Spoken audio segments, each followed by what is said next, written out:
Lecture 4.1, Work and Machines. Okay, so what is the definition of work?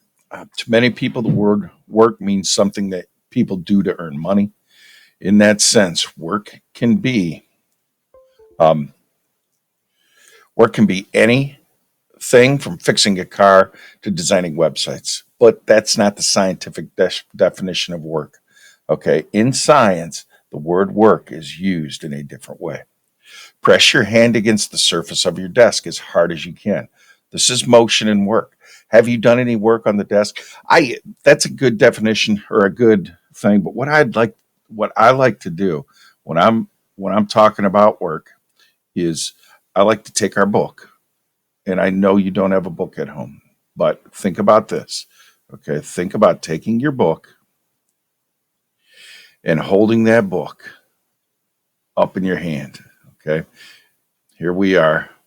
Think about holding that book straight out in front of you. Okay. Hold it there as long as you can. I'm going to tell you, you're going to feel like you're doing work because your arm's going to get tired and eventually you're going to let the book down and set the book back down. Okay. But you haven't done any work. Even though you've applied that force and you're holding that book still, you're not doing work. For work to be done, there has to be motion or movement. So press your hand against the desk as hard as you can. Have you done any work on the desk? Hold that book as long as you can. Have you done any work on that book? The answer is no, no matter how tired you get from this effort.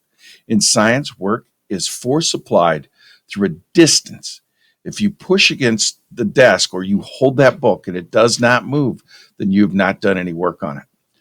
Um, so even though it feels like you've done work, you haven't done any work because there's no motion. All right. Force and direction. Imagine that you're pushing a lawnmower shown in figure one. You could push on this lawnmower in different directions. You could push it horizontally. You could also push the mower at an angle. Think about how the mower's motion would be different each time. The direction of force you apply to the lawnmower affects how much work you do on it. So, um, when this dude is applying this force, okay, he's applying the force in this direction, the mower has to move in this direction or work is not being done. All right. If he pushes down on the mower, then this end of the mower is going to move up. He's doing work if there's motion. Okay. But the motion has to be in the same direction as the applied force. Think about this. There's a car on an icy hill. There's a car on an icy hill. And no matter how hard you tried to push that car uphill, no matter how hard you try to push that car up the hill, it's still going to move in the opposite direction. You are doing no work. For work to be done, it has to move in the direction of the applied force. All right. And that's what this says, force to parallel motion. The work equation, W equals force times direction. All right, where W is work, and work is measured in joules.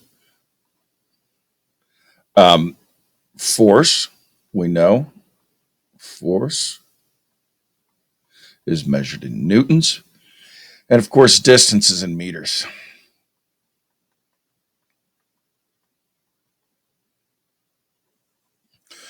All right, now let's take a look at this. Solve for work. You push a refrigerator with a horizontal force of 100 newtons, and you can see how they write it up here. Identify the unknown, W. List the knowns. Well, you guys know I go like this. W equals, F equals, and D equals. I just think this is so much easier than trying to write them out like this. All right. And then set up the problem. So let's look. A couch is pushed with a horizontal force of 80 newtons. 80 newtons. And it moves 5 meters. How much work is done on the couch? We don't know what the work is. So W equals F times D. So W is going to equal 80 newtons times 5 meters. All right. And we can just do that. Let's do it. And we'll find out what work is. W, I got my calculator, 80 times 5. I think it's 400. Yep, 400 newtons or 400 joules. 400 joules of work. About number 2 there. Number 2.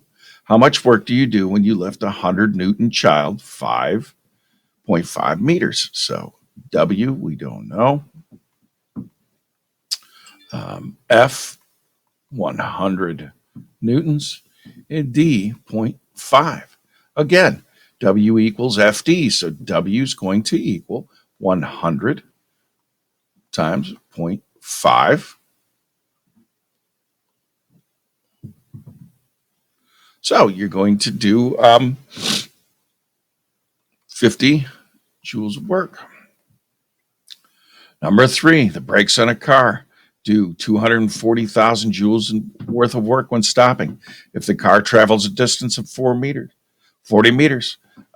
While the brakes are being applied, how large is the force? So again, W equals 240,000 joules. The force equals, we don't know. We don't know what force is, but we know the distance. Distance equals 40 meters. So in this case, we need to figure out what F is. F equals W divided by D. So 240,000 divided by 40.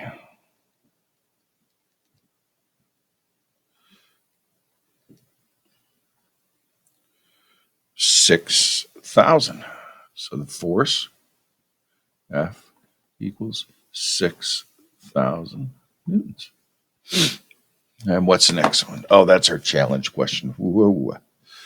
All right. The force needed to lift an object is equal in size to the gravitational force on the object.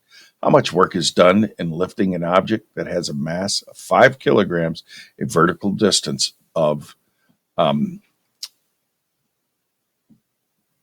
2 meters?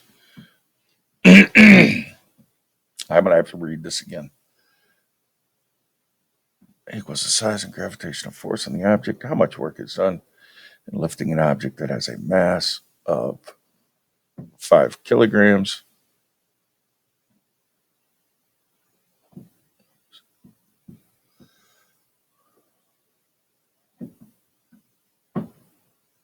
Two meters.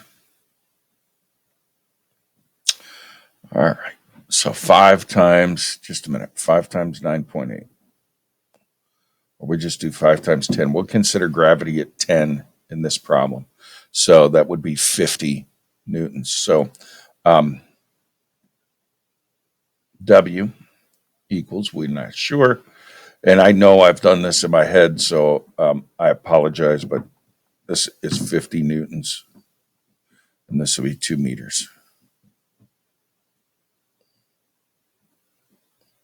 So 100 W is F times D, 100 joules of work.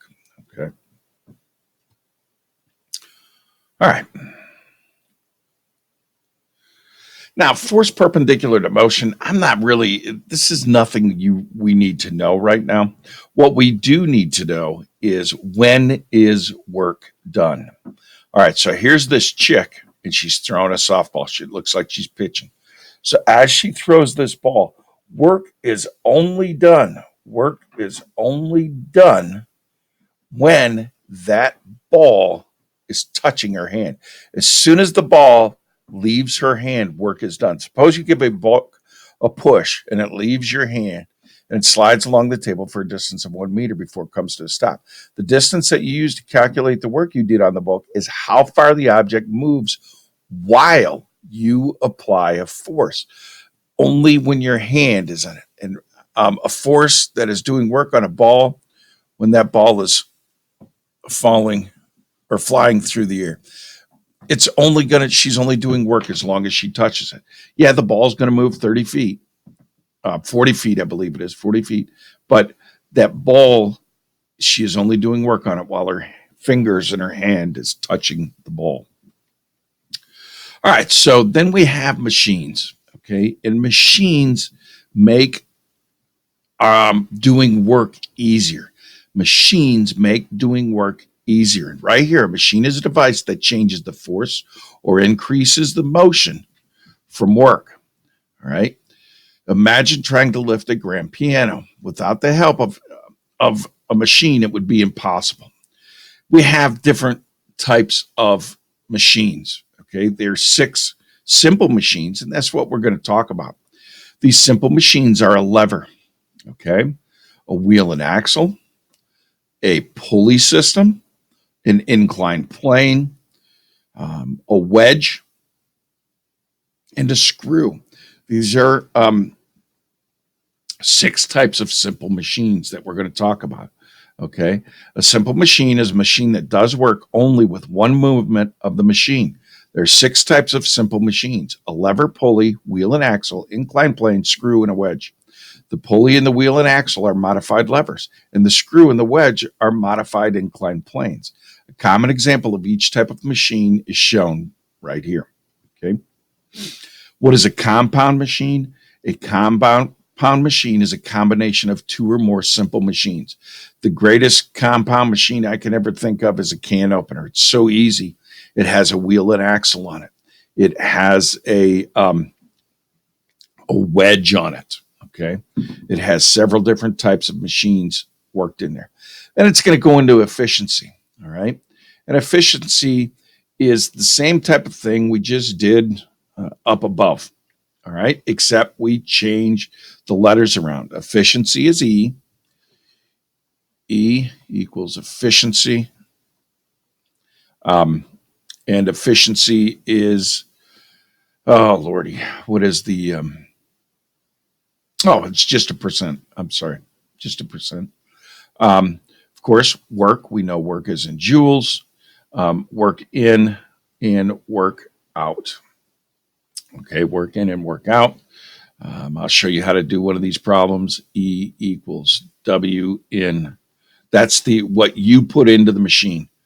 And W out is what the machine puts out, the effort or the work it puts out. So find the efficiency of a machine that does 800 joules of work if the input is 2,000 joules. So work in 2,000 joules, work out 800 joules.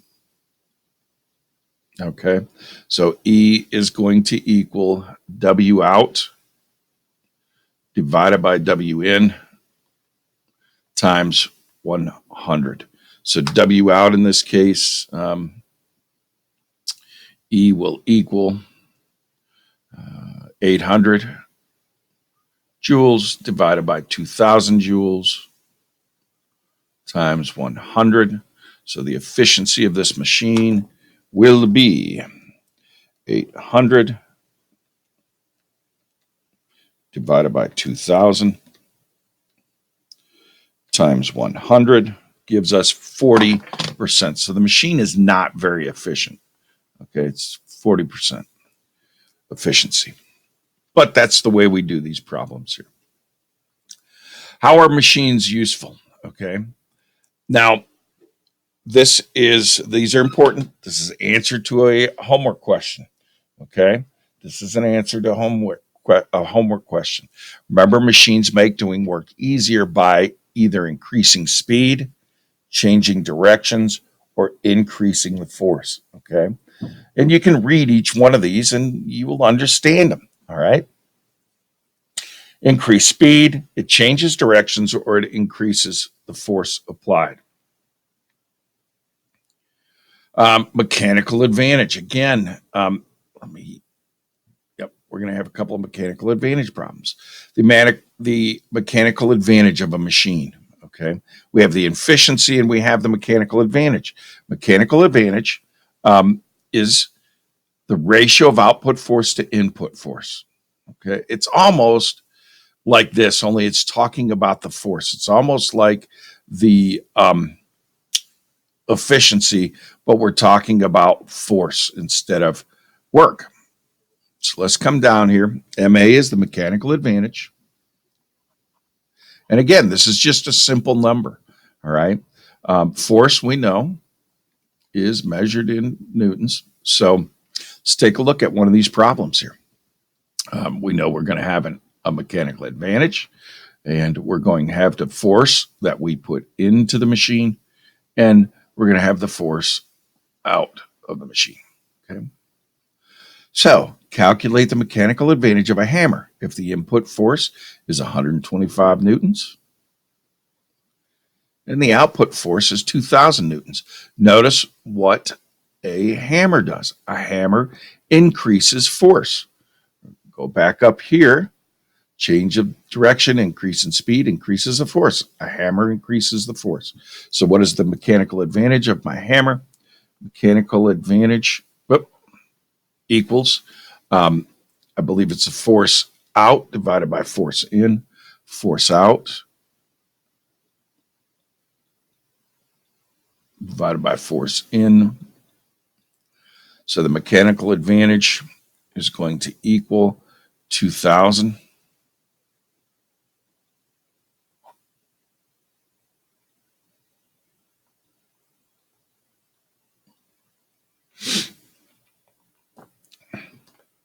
Divided by 125. It has a mechanical advantage, MA, 16. That means it multiplies that force 16 times. 16 times the hammer does. All right. That, my friends, is it for lecture 4.1, work and machines.